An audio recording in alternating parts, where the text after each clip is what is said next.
So I was playing around with a very academic concept called chord permutations, which even as I speak those words, it sounds boring.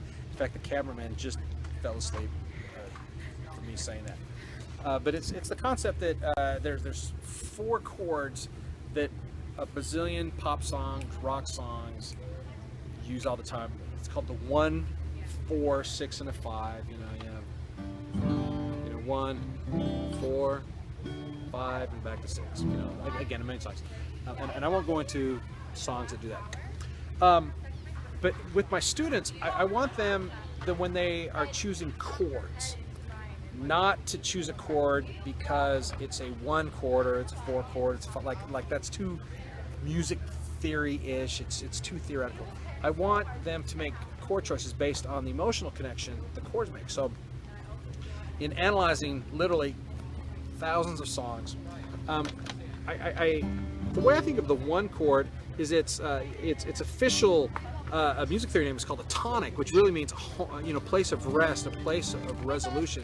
So using a tonic chord, using a 1 chord, creates a sense of resolution and finality.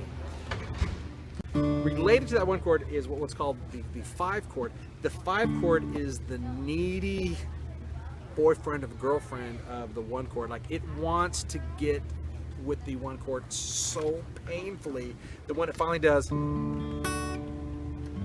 like, there you get the sense of like, oh, I'm so glad that's over. You can't leave the 5 chord out there because it freaks out. It wants that resolution.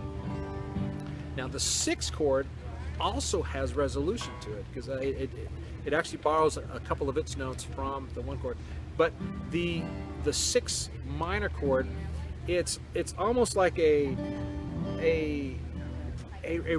unsatisfactory resolution. So I'll do a little chord progression.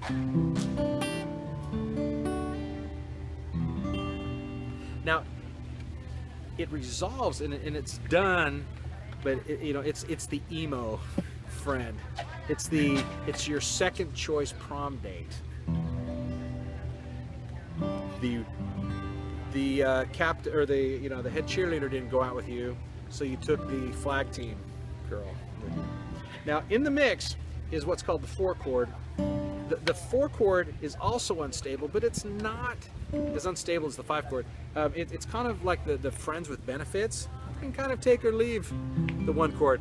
When you go from the 1 chord back, when you go from the 4 chord back to the 1 chord, there you do have that sense of like, but the 4 chord is not crazy and the overly attached girlfriend.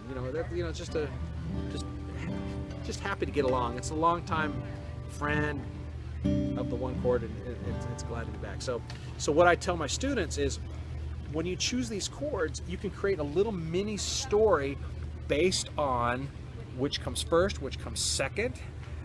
So you start off happy, and then like, oh my gosh, things go crazy, almost resolved, and then it's sad, and you can tell.